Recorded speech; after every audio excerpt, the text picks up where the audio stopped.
Hello friends, welcome to study with Gyan Prakash. दोस्तों, इस video में शुरू करते हैं जूनियर शिक्षक भर्ती के लिए स्टैटिक जीके का मॉडल पेपर नंबर 7। और आई वीडियो को शुरू करते हैं। इसके पहले के जो प्रश्न पत्र आपको दिए गए हैं, अगर उसको आप वॉच करना चाहते हैं तो आप इस वीडियो का डिस्क्रिप्शन चेक कर सकते हैं। तो पहला क्वेश्चन बहुत ही इंपॉर्टेंट है। अकबर द्वारा बनवाया गया प्रसिद्ध ऐतिहासिक स्मारक बुलंद दरवाज़ा ये उत्तर प्रदेश के किस जिले में आपको मिलेगा? सही जवाब इसका होगा ऑप्शन सी, आगरा में।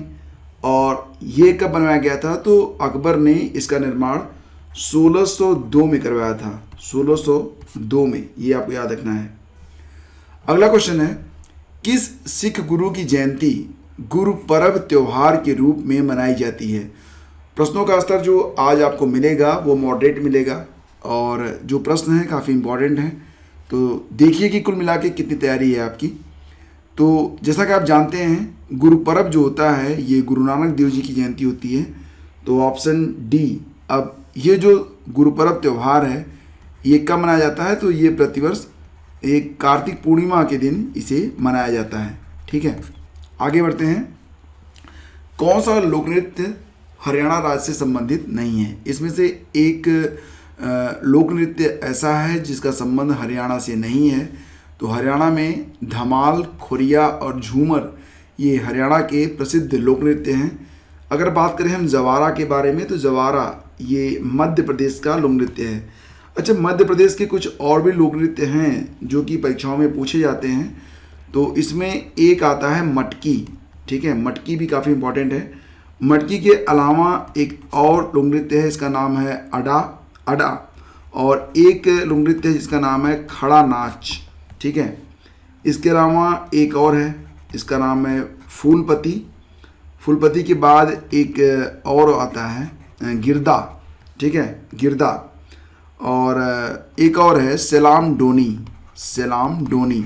तो ये कुछ बहुत ही महत्वपूर्ण फोक डांसेज हैं, लोक नृत्य हैं मध्य प्रदेश के, जो कि एग्ज़ाम में पूछे जाते हैं। भारत में इनमें से कौन सा बैंक सार्वजनिक क्षेत्र का बैंक नहीं है? तो यहाँ पर जो बैंक दिए गए हैं, Allahabad bank, Punjab national bank और यूको बैंक, ये सार्वजनिक क्षेत्र के ही बैंक हैं। फेडरल बैंक के बारे में बात करें तो ये जो है एक प्राइवेट सेक्टर का बैंक है। और इसका जो हेडक्वार्टर मिलेगा आपको, कहाँ मिलेगा? हेडक्वार्टर इसका कोची में है। कोची कहाँ पर पड़ता है? केरल में। और वर्तमान में इसके जो CEO हैं, कौन है?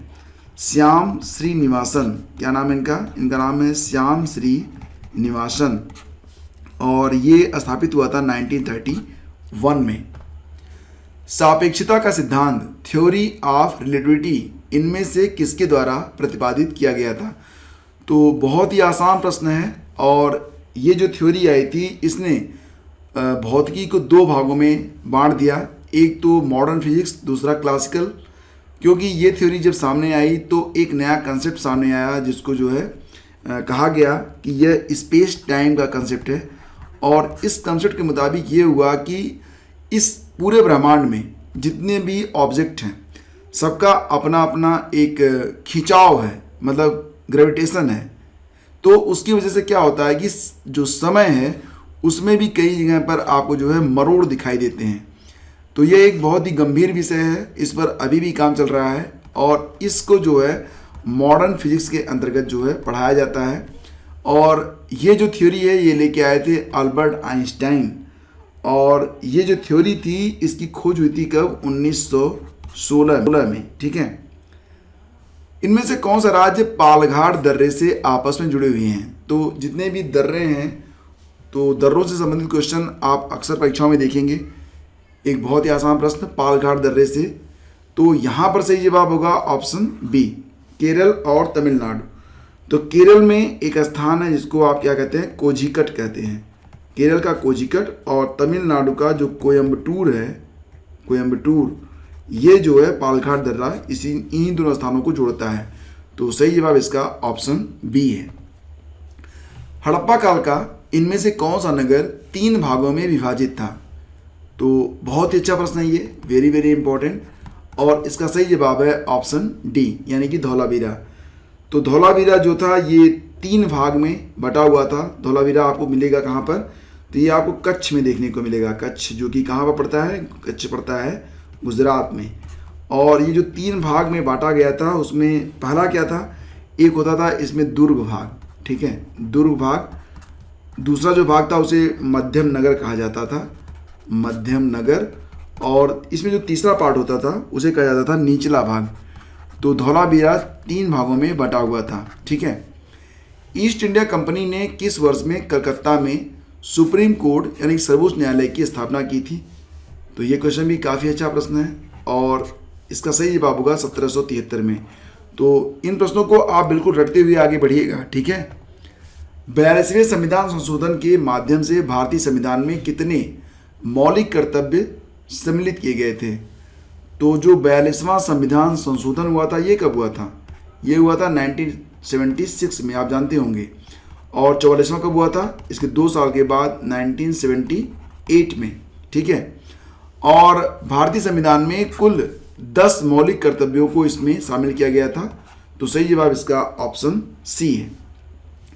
किस याचिका के अंतर्गत न्यायालय, अवर न्यायालय या किसी अन्य प्राधिकारी के समक्ष लंबित किसी मामले को उच्चतर प्राधिकारी या न्यायालय में स्थानांतरित करने का आदेश देता है? तो जैसा कि आप जानते हैं इसमें सही जवाब ऑप्शन सी है, उत्प्रेषण, ठीक है। इसको जो है क्या कहते हैं? इसको कहते हैं सर्टियोरेरी, ठीक है, CERTIORARY। तो ये याद रखना आप, काफ़ी अच्छा प्रश्न है ये। अगला क्वेश्चन लेते हैं। उत्तर प्रदेश में भारतीय वाणिज्य और उद्योग मंडल, अब देखो यहाँ पर एसोचैम यूपी और एसोचैम में आपको बिल्कुल भी कंफ्यूज नहीं होना है, ठीक है। तो एक है एसोचैम यूपी। तो एसोचैम यूपी की स्थापना कब हुई थी? इसकी स्थापना हुई थी 1994 में, ऑप्शन बी। और एसोचैम यूपी के जो अध्यक्ष हैं उनका नाम है श्री विजय आचार्य। क्या नाम है? श्री विजय आचार्य। अच्छा, जो एसोचैम है ये कहाँ पर स्थित है? अगर हम बात करें, देखो एसोचैम यूपी जो है इसके जो अध्यक्ष हैं वो श्री विजय आचार्य हैं। लेकिन अगर यहाँ पर क्वेश्चन ये होता कि एसोचैम का हेडक्वार्टर कहाँ पर है? एसोचैम यूपी नहीं, एसोचैम, तो इसका हेडक्वार्टर आपको मिलेगा नई दिल्ली में। और एसोचैम के जो अध्यक्ष हैं इनका नाम है विनीत अग्रवाल। क्या नाम है? इनका नाम है विनीत अग्रवाल, ठीक है। प्रधानमंत्री किसान सम्मान निधि योजना PM किसान के तहत लाभ प्राप्त करने के संबंध में उत्तर प्रदेश राज्य को यहाँ पर पहला स्थान प्राप्त है। तो ऑप्शन ए। एक क्वेश्चन और भी आ सकता है कि प्रधानमंत्री किसान सम्मान निधि योजना PM किसान योजना की शुरुआत कब हुई थी? तो इसको जरूर याद रखना। इसकी जो शुरुआत हुई थी ये 1 फरवरी 2019 को की गई थी, ठीक है। और प्रधानमंत्री किसान सम्मान निधि योजना ये किस मंत्रालय के अंतर्गत काम करता है? तो ministry of agriculture and farmer welfare के अंतर्गत ये काम करता है। Ministry of agriculture and farmer welfare के अंतर्गत ये आता है। और इसके जो हेड हैं वो कौन है? तो इसको हेड करते हैं विवेक अग्रवाल, ठीक है। ये भी आप याद रखना, विवेक अग्रवाल जो हैं इस योजना को मतलब हेड करते हैं, ठीक है। आगे बढ़ते हैं। अब यहाँ पर 4 विकल्प हैं, घूमर, कालबेलिया, स्वांग और पुलिकली। तो इसमें से कौन सा उत्तर प्रदेश राज्य की पारंपरिक अर्ध ऐतिहासिक कहानियों और गाथा गीत का नृत्य नाटक है, मतलब नौटंकी की तरह? तो ये है स्वांग, ठीक है। तो ऑप्शन सी, ये याद रखना आप। जन्म और मृत्यु के पंजीकरण का अधिनियम वर्ष, मतलब किस वर्ष में इसे लागू किया गया था? तो जन्म और मृत्यु का जो पंजीकरण था ये 1969 में स्टार्ट हुआ था। तो ये इसका सही जवाब है, ऑप्शन बी। किस वर्ष में संविधान का संशोधन सबसे पहले किया गया था? ये प्रश्न काफ़ी अच्छा है। संविधान का संशोधन सबसे पहले कब हुआ था? 1951 में हुआ था, ठीक है। तो ऑप्शन बी इसका बिल्कुल सही है। निम्नलिखित में कौन सा विकल्प पश्चिमी घाट का सर्वोच्च शिखर है? पश्चिमी घाट का सर्वोच्च शिखर, तो ये तो बिल्कुल रटा हुआ होना चाहिए। सही जवाब इसका है अनाईमुड़ी, ऑप्शन ए। निम्नलिखित में कौन सा विकल्प लघुत्तर हिमालय में पर्वत की सबसे लंबी पर्वतमाला है? तो यहाँ पर जो लघुत्तर हिमालय है इसकी लोकेशन आपको समझनी होगी। इसको जो है लघु हिमालय भी कहते हैं या इसे मध्य हिमालय भी कहते हैं, ठीक है।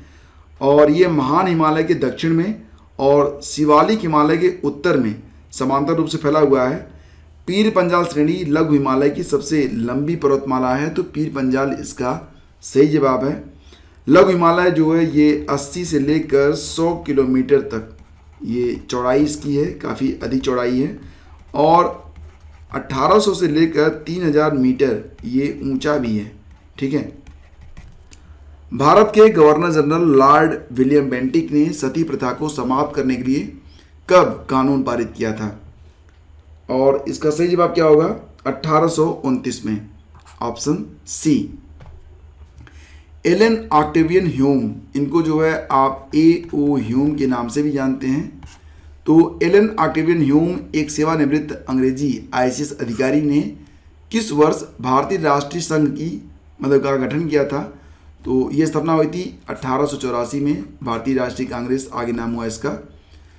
सुभाष चंद्र बोस किस वर्ष कांग्रेस पार्टी के अध्यक्ष बने थे? तो फ्रेंड्स, ये जो वाकया है ये बहुत ही इतिहास में काफ़ी दिलचस्प भी है और बहुत इंपॉर्टेंट भी है। फिलहाल ये है 1938 इसका आंसर है। आपको बता दें कि सुभाष चंद्र बोस 1938 में हरपुरा गुजरात में कांग्रेस अधिवेशन की अध्यक्षता 41 वर्ष की आयु में सर्वसम्मति से अध्यक्ष चुने गए थे। सुभाष चंद्र बोस ने अपने अध्यक्षीय भाषण में कहा कि स्वाधीनता की राष्ट्रीय मांग एक निश्चित समय के अंदर पूरी करने के लिए ब्रिटिश सरकार के सामने रखी जाए।